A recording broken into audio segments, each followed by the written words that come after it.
want to welcome everyone to our show today. Thank you all for tuning in. I am so very humbled, so very excited to have a pioneer on our show today, a living legend, Mama IMAHKÜS. I am so excited, guys, and you should be as well. This young lady has paved the way for many, many generations to come. She has paved the way for many generations to come. We call her Mama IMAHKÜS. IMAHKÜS, Njinga, Okofo, Ababio. I'm going to give you guys just a little information about Mama IMAHKÜS before I bring her on the show. We're going to talk about a historic diaspora. Seestah, that's Seestah, Seestah, Seestah IMAHKÜS, first visited Ghana in 1987 and repatriated from New York City in 1990 with her husband, Nana Okofo Iture Kwaku. He's the first, Ababio. And I will admonish Mama IMAHKÜS to correct me on the correct pronunciation of the names, as I am getting used to learning the names and the pronunciations. He was a retired New York City firefighter and Asafohen of the village of Iture. Unfortunately, her kinsman and best friend was killed by a hit-and-run driver in Accra on July 3rd, 2007. She is the CEO and owner of a beautiful health resort, restaurant, and wellness center, including a tour service located in Iture, Elmina, conceived by her and Nana. One Africa was recognized by the Ghana Tourist Board as one of Ghana's leading guest houses and tour operation services. Additionally, Seestah IMAHKÜS also created and is the curator of the One Africa Walls of Remembrance Museum, covering the factual history of Continental and Diaspora born Africans. She also offers consultancy services, preparation counseling, preparation for repatriation, to provide guidance and information for individuals, families, and organizations seeking to return to Ghana for the purpose of residence, business, study, or tourism. One Africa is also a licensed tour service. For those of you that are just now listening and tuning in to our show, we have Mama IMAHKÜS on the show today. What I have just shared with you was just a brief introductory and overview of this phenomenon that we have on our show today. What we have covered so far is her historic history. We've talked about Mama IMAHKÜS being an author and story writer. We've talked about her trip to Rwanda. She's going to tell you more about her personal experiences in Africa. We talked about the death of her belated husband, who was killed in a tragic car accident, a hit and run. So with no further ado, I want to introduce to you all Mama IMAHKÜS. Mama, welcome to the show. How are you? Hey, how you doing? I'm fine. Mama, I'm fine. Ain't no sense complaining. it is a pleasure and an honor having you on the show, Mama. As I was explaining to our listeners that I just scratched the surface. I just scratched the surface of some of the things that you have already done. From the resort to the restaurant and wellness center that you have established, to the touring organization company that you have established. You have done Ooh, you have done some things, Mama. Where do we I've start? I've been busy. To say the least, I've been busy. I So, see. I see. So tell us how this all began. Obviously, we've got some questions um that need to be answered. But tell us, where do you want to start? Where would you like to begin with your story? well, I kind of think the best place to begin is at the beginning. Absolutely. And, you know, I don't know, but I don't see it as being phenomenal. And, but it's a story. As you've read, I am a storyteller. I like to make people laugh. I like to make people happy. And I have a knack, which I think I've gotten from my sister, to be able to turn bad events or sorrowful events into joyful events and challenges into something that is not something that's depressing. I think one of the things about me is that I don't ever remember really being depressed. I hear people talk about, oh, I'm depressed and I can't sleep. For me, I could sleep on the back of a moving jackass. That's how, you can have a rock concert. I mean, I was at a Michael Jackson concert with my daughter one year, and I fell asleep, and we had front we had front row seats. So, my daughter and Co were really upset with me because I thought, Mom, how can you fall asleep on Michael Jackson? But I did. So I was tired. But anyway, um, I look at, and, I've had my challenges. I've had my, um, I've lost some important people in my life tragically, and I've had to overcome that and just continue living.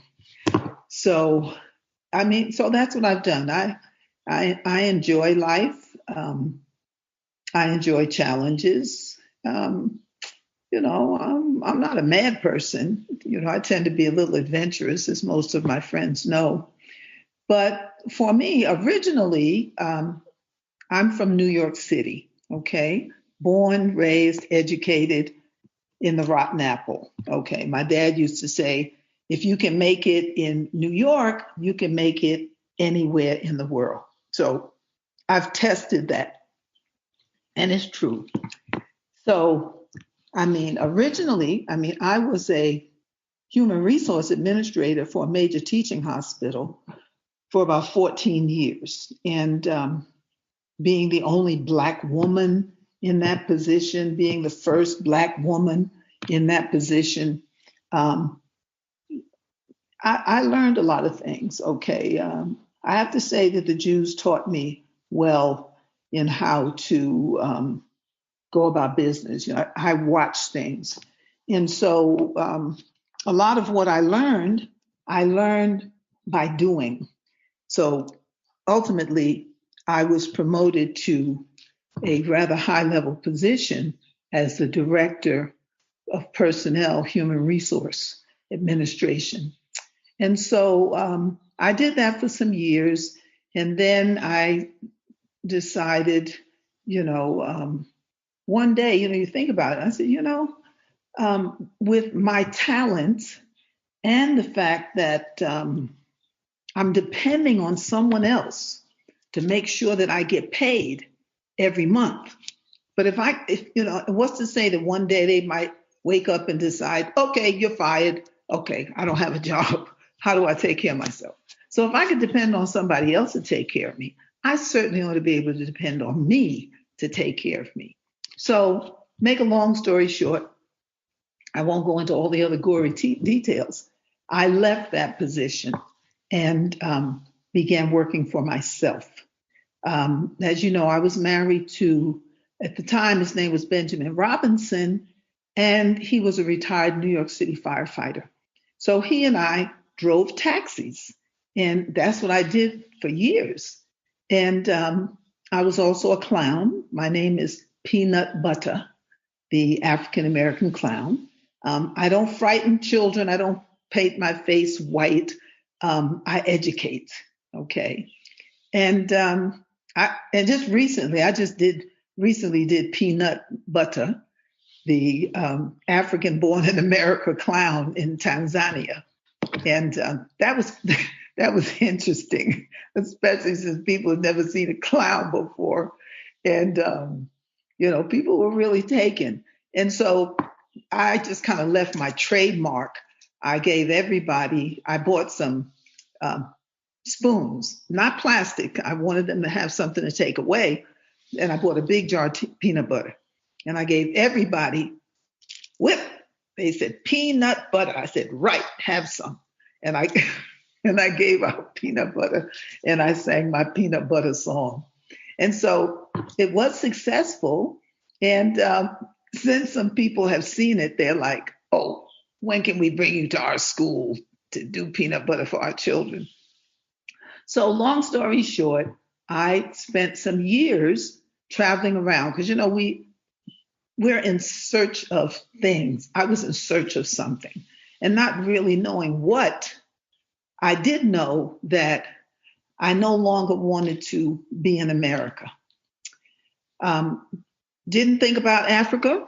One, because Africa was just not a positive image that had been presented. So I traveled. I mean,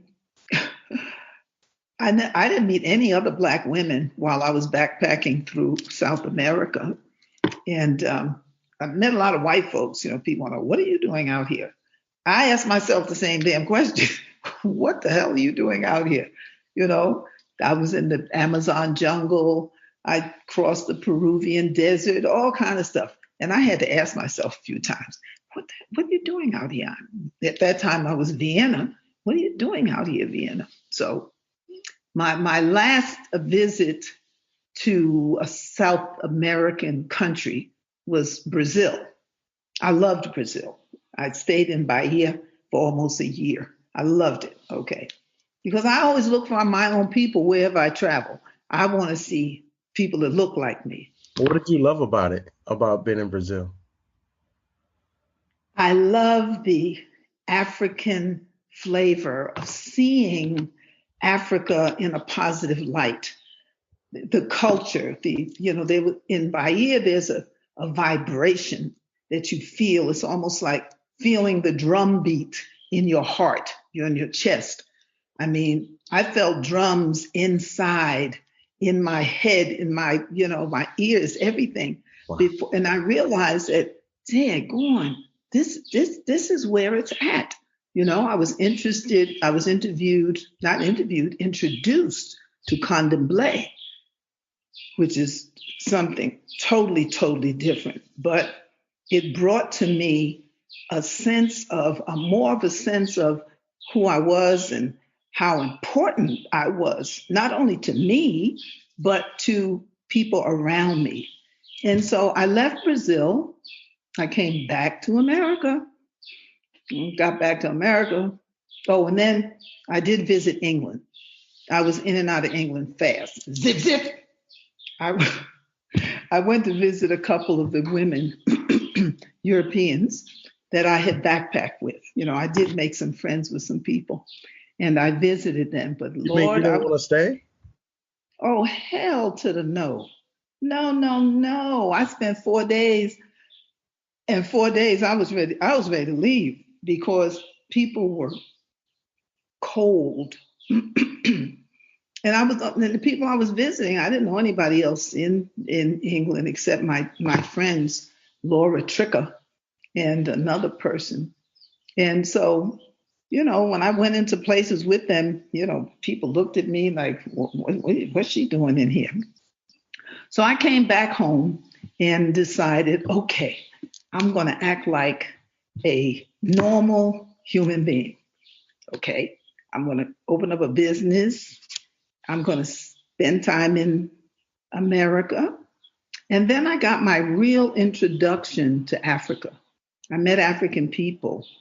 And I liked what I saw. I liked the dress, the fact that all of Africa, that's when I learned that Africa had 55 countries and that there were choices. Everybody in Africa wasn't at war. And so my girlfriend and I decided that we were going to organize a tour to Africa. And we tried, and nobody wanted to go. People mashed up their face. Africa, why you want to go there? Why don't you go to Jamaica? So we tried twice. It didn't work. But unfortunately, my friend got sick and my friend died. And one day, my husband and I had opened a travel agency, and a man walked in and told me that he was an African chief. And I was, yeah, like, right. And my name is Pocahontas. Now, what do you want? You know? But come to find out, he really was a chief. There was a tour going to Ghana with a group, Bereshit Cultural Institute out of Mount Vernon, New York. So I joined them. I wouldn't take anybody with me because if things didn't go right, you know how we be. We want our money back. We'll be complaining. I said, well, let me go by myself because if it don't work, I don't have to put up with nothing. So I went, and like I said, I was royally pissed off, very surprised when I found Africa to be anything but what they told us it was. And I was like, whoa, this works. Time in the dungeons was another aspect that said to me, this is it. I'm out. I couldn't wait to get back to America to tell my Kingman, it's time to go. And he didn't think I was crazy. You know, he was like, you know, you visited someplace, you love it, you ready to move, okay? You ate some food in a strange place, you love it. Now you come back, you want everybody to eat it, okay? that kind of thing. But he was down.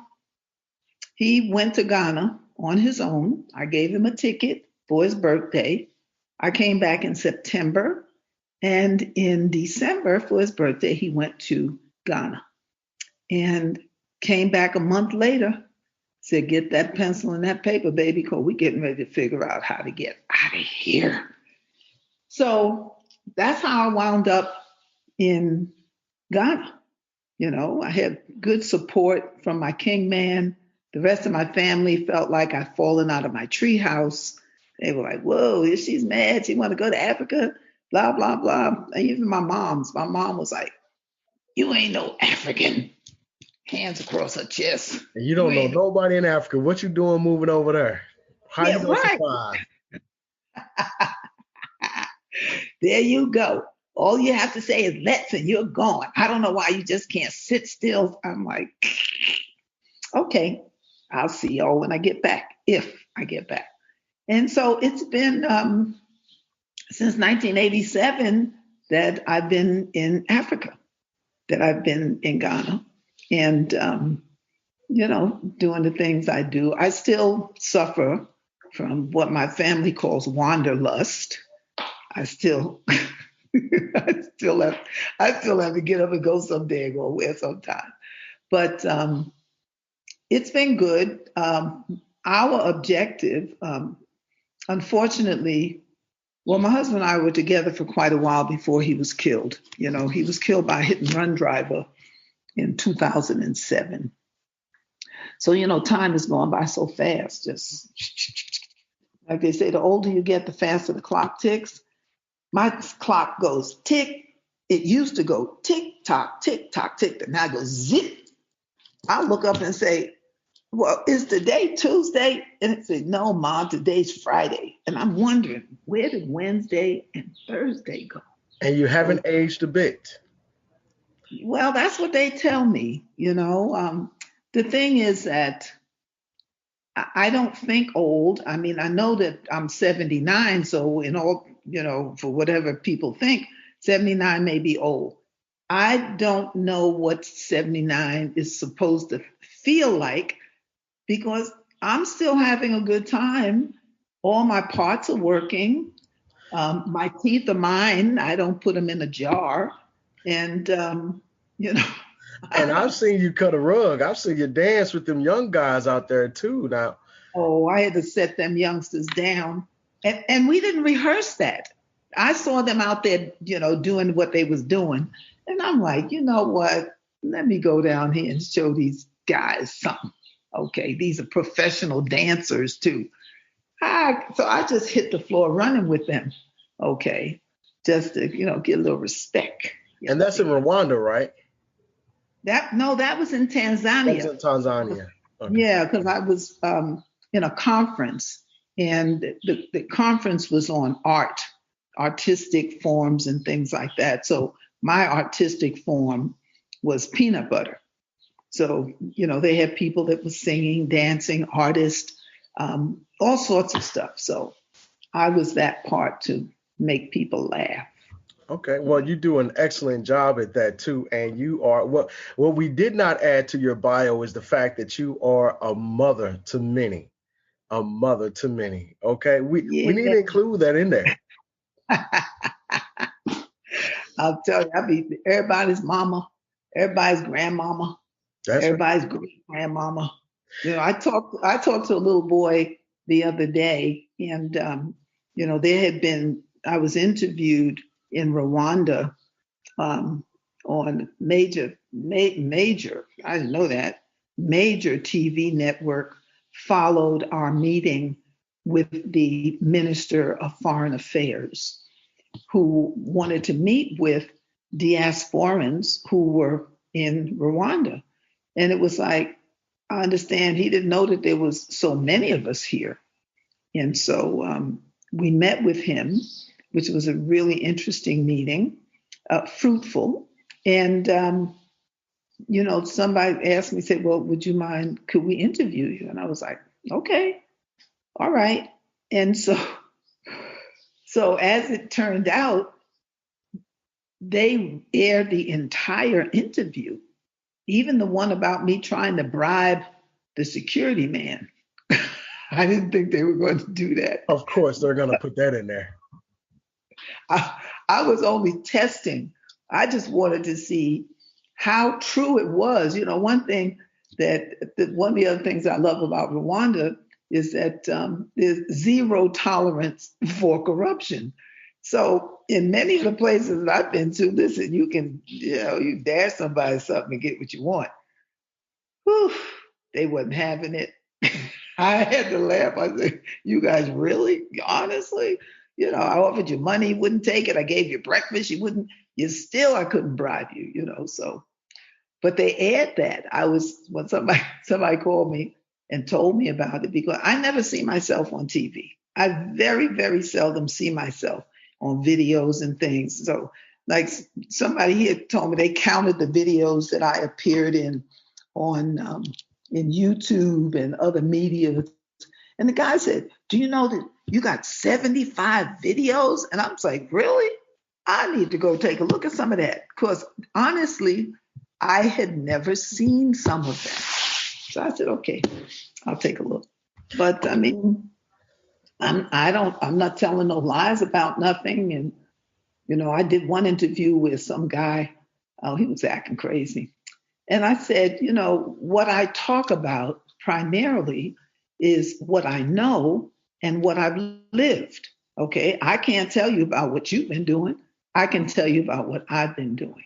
And some of it has been, I really don't have any complaints, when people ask me how I'm doing and I say, I'm fine. I have no complaints. I really don't have any complaints. I enjoy the life that I'm living. I'm not rich. I'm not financially rich, but I am rich. Okay. I do have a business in Ghana that's being run by my son, Anna Shabazz, and his family. And, I call family my staff. They're running the business. And I get to do what I want to do. I mean, at this stage of my life, I've got more years behind me than I have in front of me. So I don't have any time to waste with nonsense. That's right, because this is only the beginning for you. This is just the beginning. In fact, I want to say that your home there in Rwanda is just fabulous. It is just gorgeous. I love it. Can't wait to visit you there. And while we're speaking about Rwanda, let's talk about what it's like there, because we've got some questions that our listeners would like to know. What is it like in Rwanda? Um, how welcoming are they of diasporians in Rwanda? So those are two questions I'd like to ask you. Well, I'd have to say very welcoming. We have been welcomed to Rwanda. People have been really very open and friendly and helpful. I'm the youngest person in the group that I'm affiliated with, and that's they're called Rich Hearts, and they are all survivors of the genocide. And so the oldest one in our group, excuse me, is 37. That's the oldest one in the group. And I mean, they have a multiplicity of careers, okay? You got people in the bank, you got people in IT, you got administrators, you got clerks, you got across the board. And the thing that I really love about them is that since most of them, all of them are survivors of the genocide, they've lost their families. So what they've done is that they have come together. So you might have a family of 20 over here, and two people have been identified as the mother and the father of that group. Then you have 10 people over here constituting a family. You might have 15 people. So that they have come forward after what they went through to form working, sincere families, okay? And so when I came and wanted to do something, they introduced me to Gweru, which is a reconciliation village in the eastern region of Rwanda. And as a result of that, we've set up a business. We've set up a project, because it's not an income producing business. It's a project to empower women who are survivors of the genocide. So my job basically was, let me go back to Ghana and raise some money. So I was able to raise money to jumpstart the project. Okay. I was able to raise over $12,000, which enabled us to buy sewing machines and things that we needed. And the project is not just to teach women to sew, it's to empower women so that at the end of their training, they will know how to run their own business. Excuse me, how to be entrepreneurial. There is also the infusion of a daycare center because, they got children. So daycare. The other thing is on health and nutrition. So there are various components to that. And right now, we're in the process of trying to get additional funds. So what I was able to do was raise enough money to hire a grant writer. And now we're applying for a grant to continue our program. And so that was done with, like you said, I'm mama to a whole lot of people. My sons, Janvier, Bright, Dion, some of my sisters, Immaculée and others. They're just an amazing group of people. And I just love them and respect them, and for the help that they've given to manifest as someone that has lost so much, but is so willing to give. That's different. And they really taught me what forgiveness was really about. And when I asked them, I'm like, how could you forgive somebody that did all of these things? And their thing was, look, in order to move forward, we have to forgive. And moving forward is what they've done. And so I just felt like I was really ready to be mad for somebody, but they were like, no, in order for us to move forward, we have to forgive. And we no longer consider ourselves Hutsis and Tutsis, but we consider ourselves to be Rwandans as one people.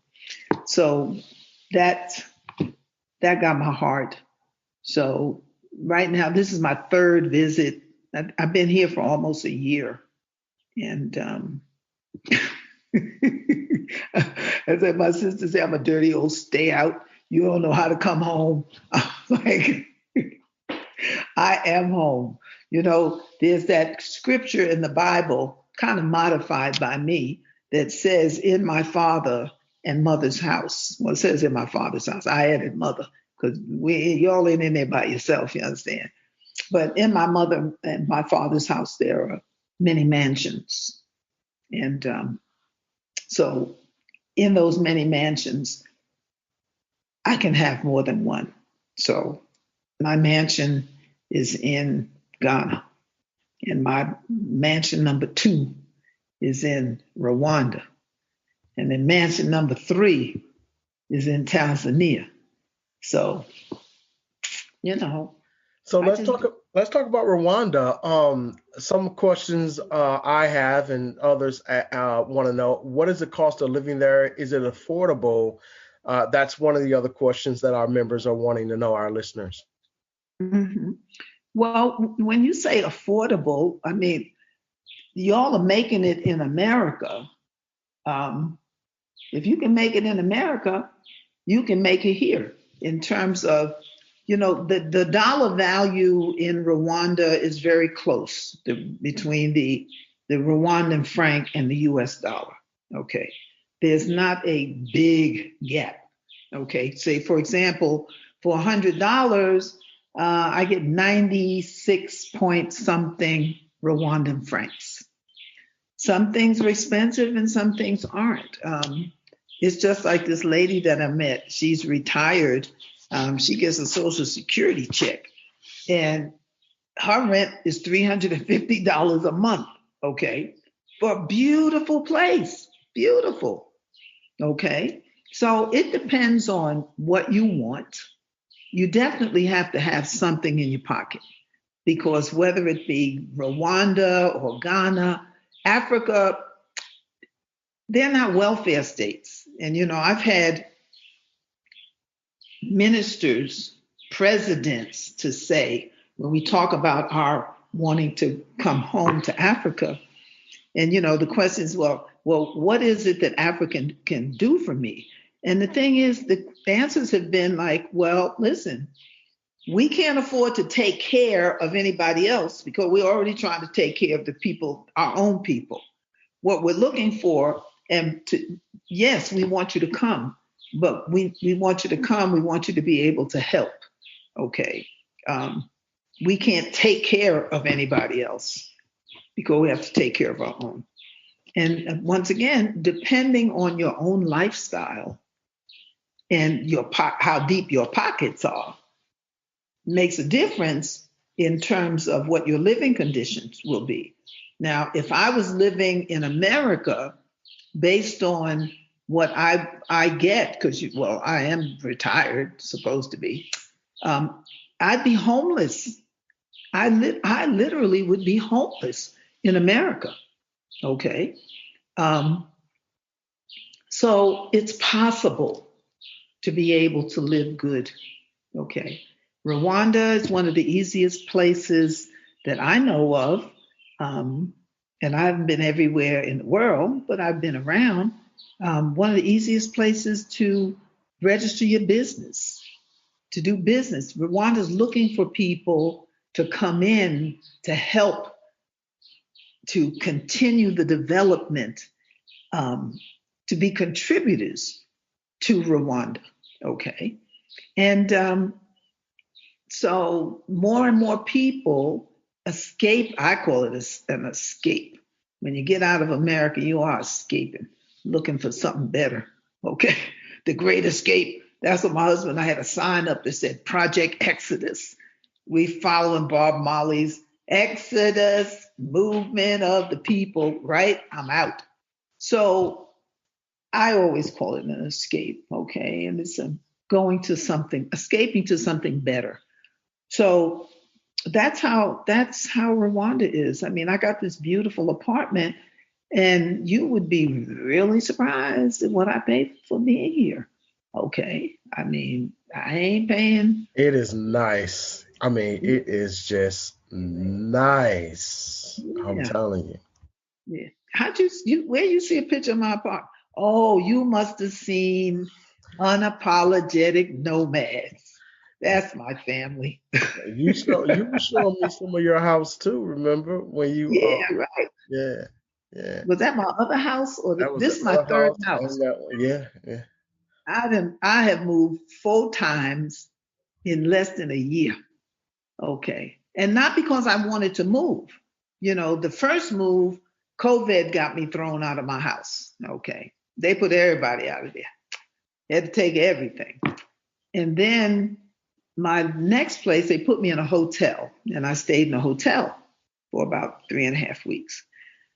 And I was like, y'all have really been very good to me. I appreciate it, but I don't want to live in a hotel. So then I went to the other place. And then I was there until they came and told me that they made a mistake. And they rented me the apartment for 6 months, but the apartment was sold and the manager didn't know. So I had to move again. And so when I moved to this place, this was even the best. I'm just like, okay, soon as I get back from my trip, okay, when I get back from Tanzania, I'll move. Okay, you'll just have to wait till I get back. So yeah, you could live well in Rwanda. Yes. What is the climate like in Rwanda? Give us an idea of what's happening there in the country, Rain. economically. I mean, everything. Well, in terms of the weather is beautiful. I mean, early morning, it can be cold. Before noon, 11 o'clock is hot. When the sun goes down, it gets cool again. The weather is conducive. There's no snow. Okay. We don't get no snow. We don't get hurricanes, you know, but we do get rain. Okay. And there's no water, there's no ocean. Yeah, that, that's the only drawback that I have with Rwanda is that they don't have no ocean. That means I have to travel miles to the border of Congo, where the river, there I can go in the water, or a lake, but no ocean. That I miss that. So that's why when I was in Tanzania, I jumped into the Indian Ocean. It was wonderful, you know. But what was your other question about? Sure. So, economics, employment, what is that like there? And can we have some comparisons between Ghana, Rwanda, some of the differences? Well, the difference, looking at Rwanda, Rwanda is the kind of country that other African countries, including Ghana, could learn something from. Okay. 60% of the parliament is female. Okay. Government mandate, I understand, is that 35% of the workforce must be women. And you can see that when you go to construction sites and different places. Women are in hard hats, women are mixing cement, women are farming, you name it, they're there. Okay.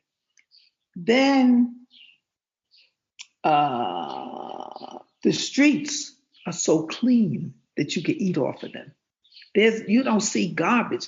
You see people around, the place looks like a garden, the entire country, most of it. I travel from Kigali to the border of Congo, and I have to be very honest. I saw so little trash. And then they have a system whereby once a month, including the president, everybody is out cleaning their environment.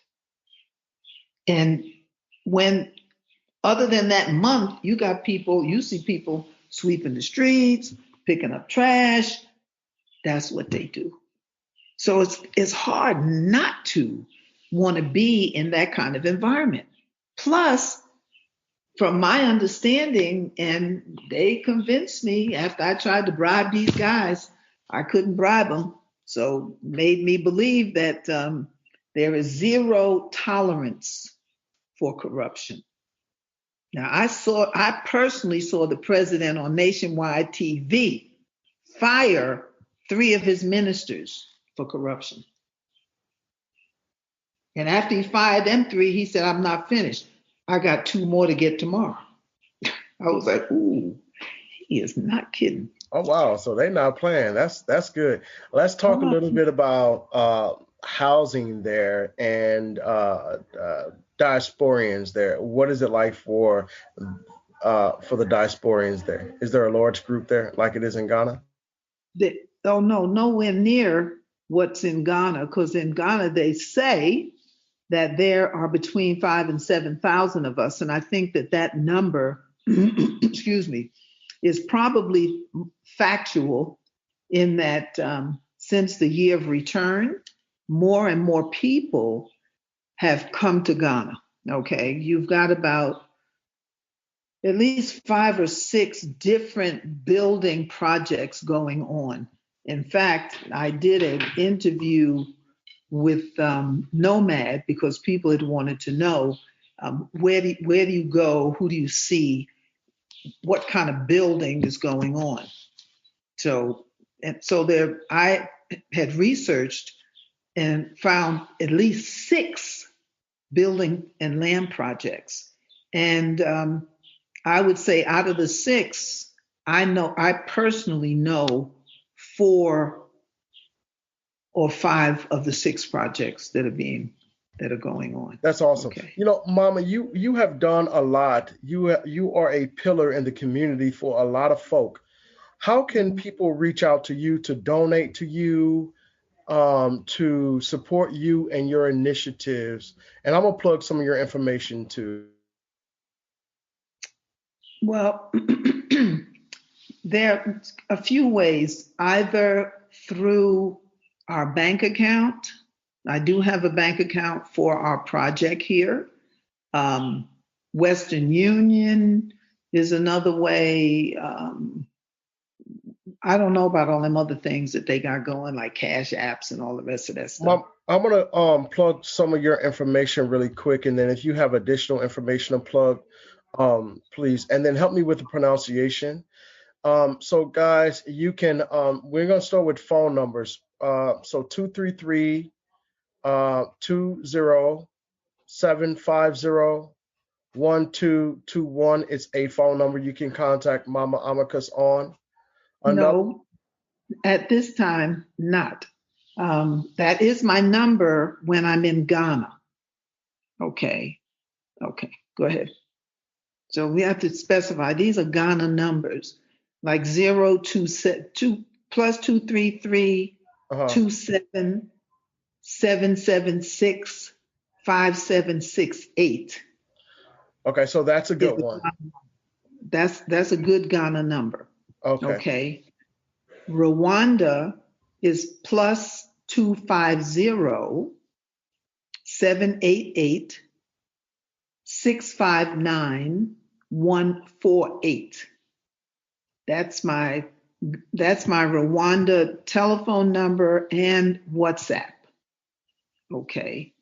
And then my email address is OneAfrica, ONE, Africa with a C, _Ghana @yahoo.com. My website is www.OneAfrica Health Resort and Tours, restaurant and tours. But right now it's under construction. So if you go there, you'll only get frustrated. I get frustrated when I go there, but we're working. We're working on it. So if someone wants my bank information, they can get in touch with me through email, and then I will give them the information for donating to the project. Okay, and then your YouTube is One Africa Ghana. Ghana. And Mm-hmm. then they can also find you on Facebook. IMAHKUS. That's IMAHKÜS. Njinga. Okofo. Okofo. One Africa. Say OKOFU. OFOKU. I apologize. And how do you pronounce that, Mama? Because you know I'm a little rusty with the language right now, but I'm gonna be all right in a minute. Okofo. IMAHKÜS, Nzinga, Okofo, Ababio. Okay, so I said it right. I did pretty good. Yeah, you did all I right. learned a new language. I'm learning. Okay, all right, that's cool. Yeah. All right. So let's talk about. So we talked a little bit about the resort. We talked about your touring piece. Do you have anything coming up? Any initiatives that you're working on right now? Well, I'm the vice president of the board of directors for the Akoma Academy of Arts and Sciences in Ghana. Okay. And once again, depending on what you want to donate to, if you send me via email and tell me where you want to put your money, I will give you that information. Okay. And so my other project, here I go again, is intercultural women's dialogue. We're working on a project to involve not just myself, but all over Africa, to abolish human trafficking. That's one of the other projects that I'm working on with men and women from all over the continent. You know, queen mothers, chiefs, lay people. So, in fact, I've got to go and do another Zoom in about half an hour because we'll be online. And let me just, because I got all this stuff up in here, and sometime what happens is that I suffer from CRS. Okay, so I'm going to let you and the listeners figure out what that means. Okay, there are times when I don't remember everything, and so I call it CRS. So, wait a minute, I want to find something to give you. Chooky. Anyway, I can't find it. But anyway, it's a coalition of organizations and individuals against human trafficking and migrant smuggling. So that's another project, another program that I belong to. Oh, that's certainly a great human rights initiative to bring up and support and fight against. Mm-hmm. Because when we're talking about social justice, we cannot negate and keep that out, because human trafficking is a horrible thing. It's been going on for some time, and we need to put an end to that. We need to put an end to that, as we need to put an end to genocide. I love what the Tutsis and the Hutus have done by coming together as one people in Rwanda, and we need to see that across the globe. In Africa, Africa should be a place to welcome us home, because Africa is home to some of us, not all of us, but Africa is home to some of us, and those that desire to come home. They should have that right to be able to come home without having to go through all the red tape. Because Go ahead. Let me just say this also. I mean, you're talking about good governance, and when you have good leadership in the country, that really makes a difference. And the other thing about people here is that they love their president. They love their president because of what he has been able to manifest through the people, the things that are going on. So consequently, they love him. When you look at 90% of the students that leave Rwanda to study abroad, 90% of them come back. So that must say something positive. Hell, I wouldn't return someplace if it was so bad. Okay. So that was just a sidebar. Sure. So finally, before I let you go, let's talk a little bit about citizenship, what that looks like now for us, and obtaining land and housing. And we'll close with any final words you have. Well, if you're talking about citizenship in Ghana, citizenship has been granted to date to about 160 people so far, 34 in 2016, which is when I got my citizenship. And then in 2019, another 125, 126 people got citizenship. And now there's still another 125, 126 people waiting to get their citizenship. Okay. Now, whether or not that's going to continue, following that trend, I really can't say. But as far as citizenship and the law is concerned, it says that we must live in the country for 7 years. And then we go through that whole process of getting citizenship.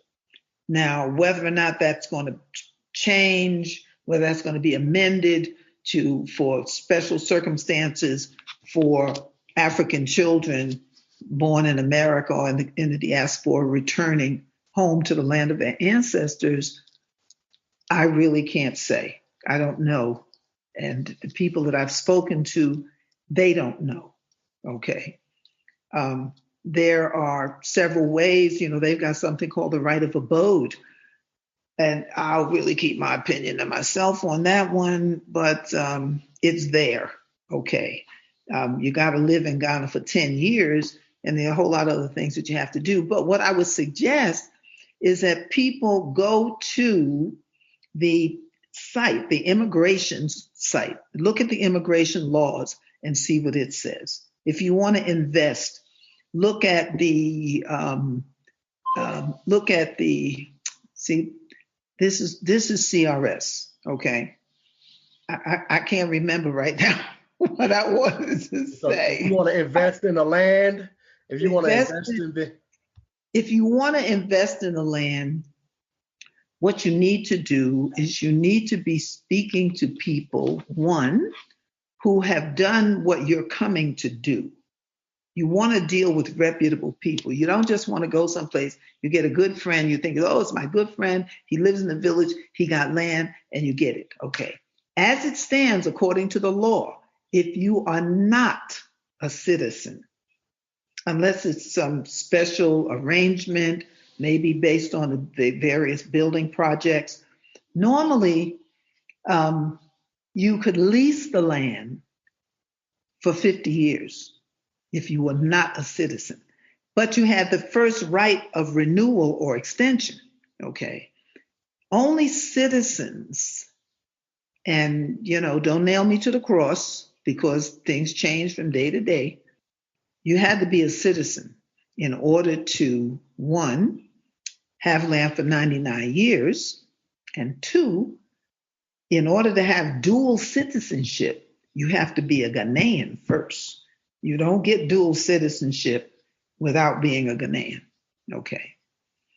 What I would not mind doing, if you'd like me to do it, is that I have a list of places and people that you can contact if and when you're interested in repatriating to Ghana, that I would be glad to share with you. Absolutely. Yeah. All right. I would love And, that. and then what was the other question? Uh, I think we call it CES, right? Oh, CRS. See, see what I mean? Yeah, Exactly. you're suffering from it too. Yes, ma'am, I Okay. am being in America, I tell you. But so land ownership, citizenship, Mhm. and what about going through estates? Because there are organizations that are helping people in the diaspora with buying land. Um, so through an estate. That's the list that I'm going to provide you Sure. with. Okay, Okay. beautiful.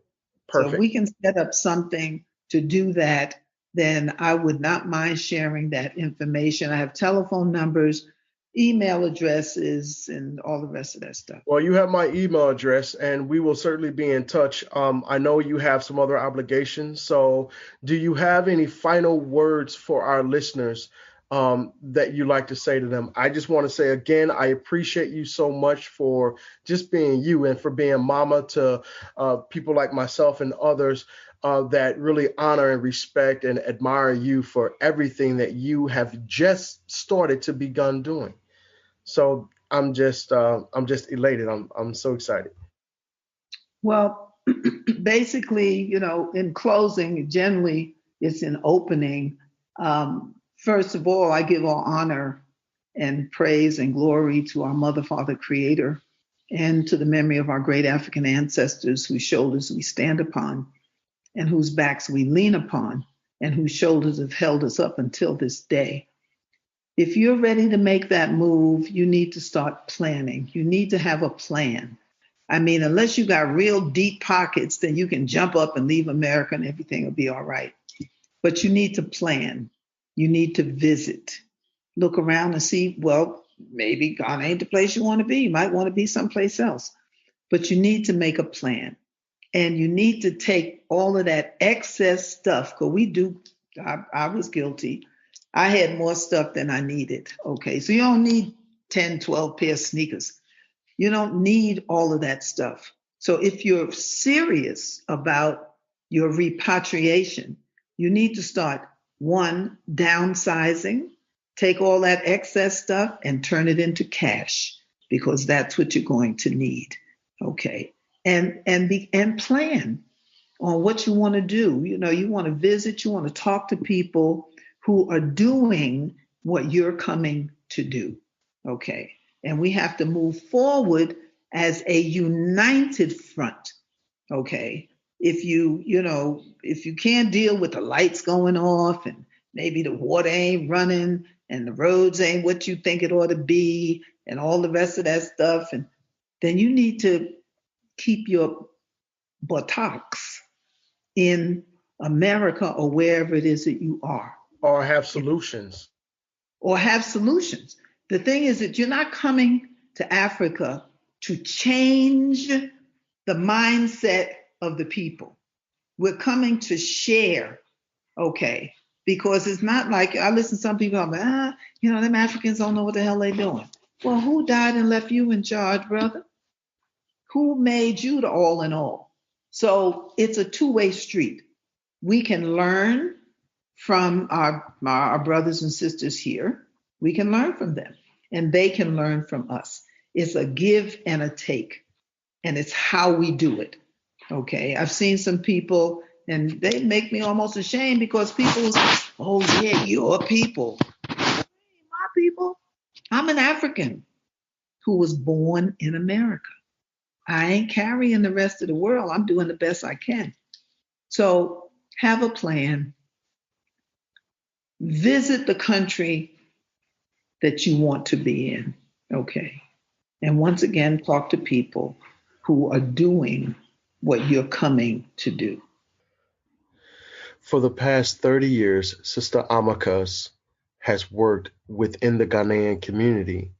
One of her pet projects was the educational sponsorship program to unite diaspora African and Ghanaian families and raised funds to provide educational opportunities for less fortunate children, from primary through senior high school, in addition to finding donors to install boreholes in villages that are without water. She has been setting examples for other Africans from the Americas and encouraging them to return home to their motherland, Africa.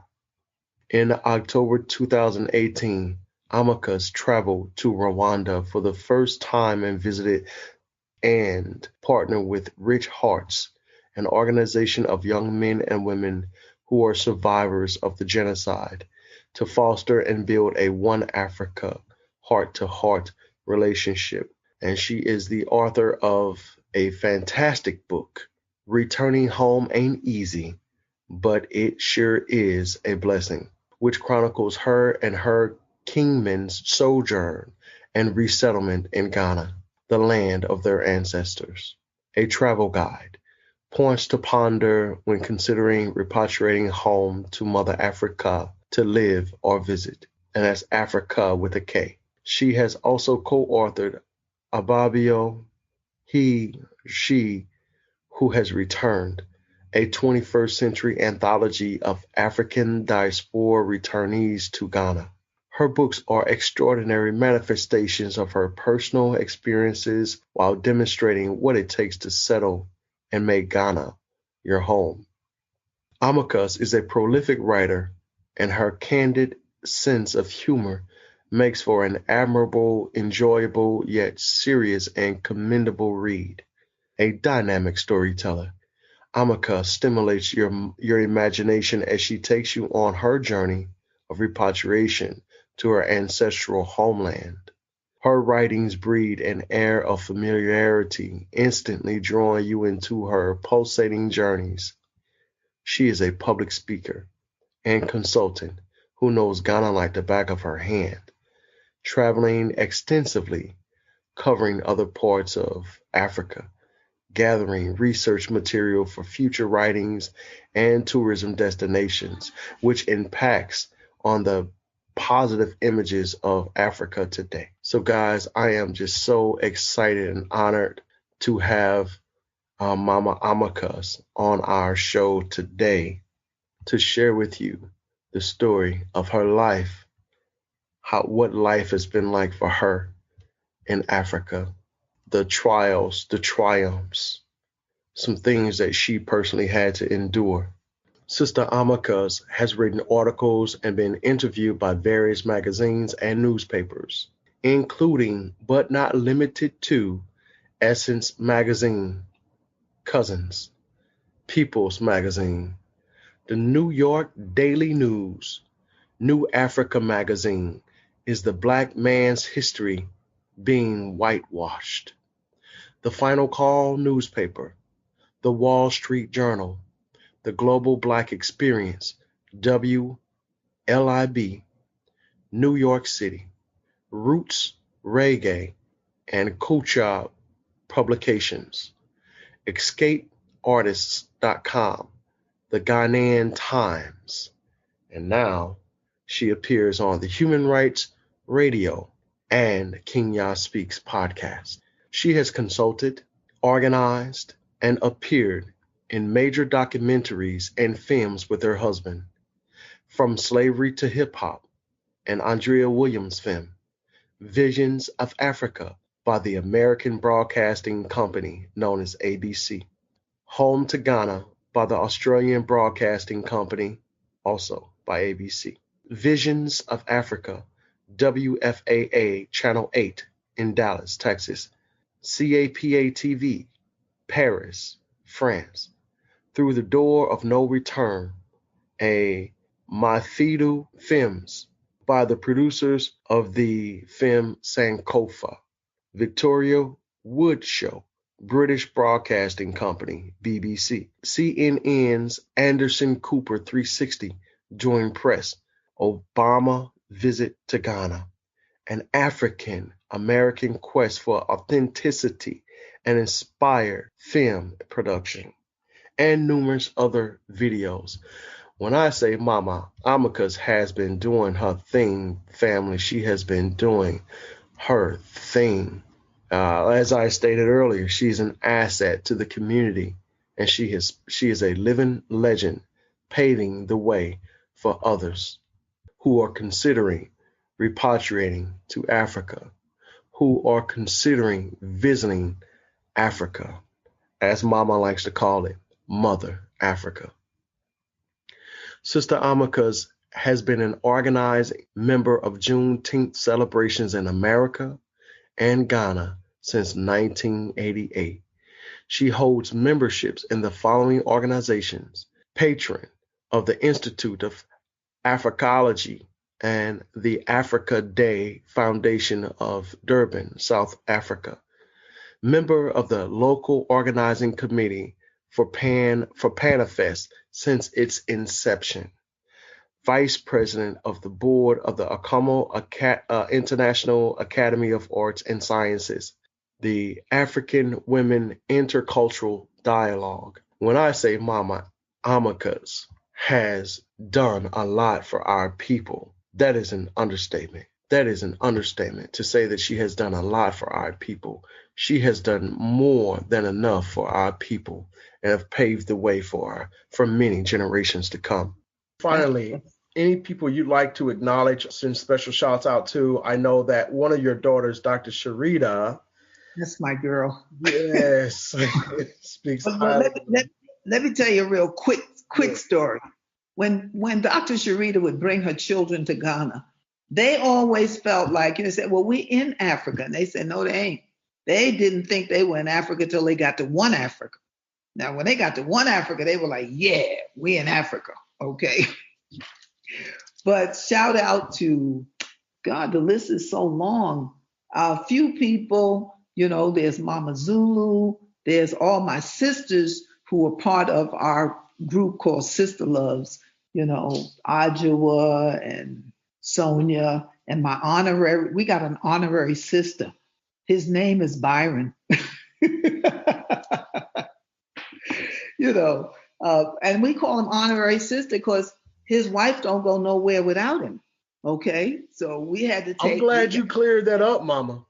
Yeah, right. He's cool. He's a cool brother. But whenever we travel, he goes along with us. Okay, which is wonderful. We love him.